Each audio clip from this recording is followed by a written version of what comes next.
Happy New Year, everybody. Welcome to my indoor jungle, which is especially nice on a day like today when the outside temperatures are 9 degrees Fahrenheit. Plants like this simply would not survive such temperatures, which is why, as with many gardeners, I have to bring them indoors over the winter months. And I'm sure, as you all know, sometimes when you bring in plants, you also bring in pests and other problems as well. The one I had the most trouble with are fungus gnats, and I'm sure many of you have had similar problems. Fungus gnats are tiny insects, flying insects, that live in the top inch of the soil and aren't a problem per se, other than a nuisance. But their larvae that live in the soil can cause problems because they feed on root hairs of your plants.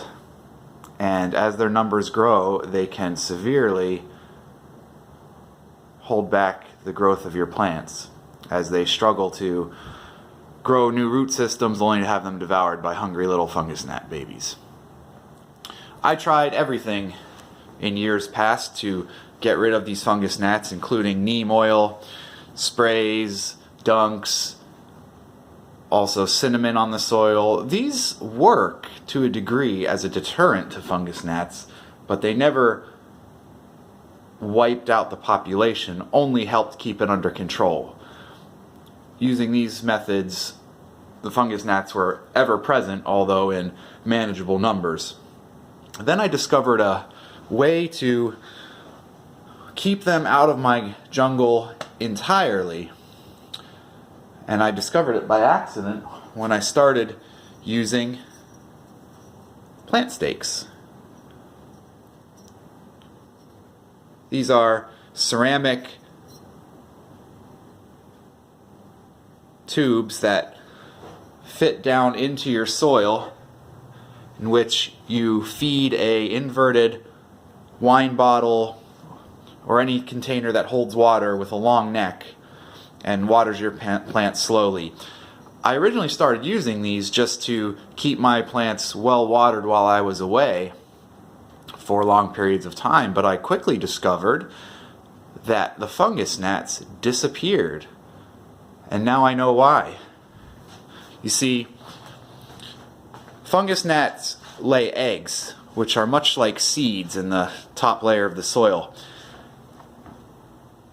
Whenever they get damp, just like seeds, they germinate and spawn fungus gnat larvae. Doing traditional watering, where you water the top of the soil, you'll never be able to get rid of fungus gnat seeds once they get in the top layer of your soil, because one adult female can lay up to 10,000 eggs.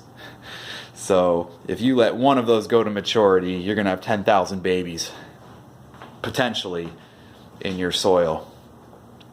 But whenever you use a device such as the plant stake, it keeps the top level of the soil dry, and thus the seeds never hatch.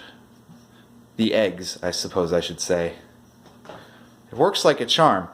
The plants are still happy. The roots get water delivered right to them, exactly in the root zone where they are looking for it anyway.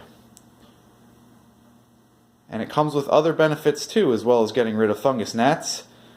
As the bottle empties, you know exactly when to refill it, so you're guaranteed not to overwater your plants. You just keep an eye on the bottles. I now use these in all my plants. I think they look kind of nice too. It's a great idea for repurposing wine bottles. And I haven't seen a single fungus gnat in this jungle this year. Works like a charm. There's a link to these in the description if you'd like to buy some for yourself. Thanks for visiting, and I hope this helps.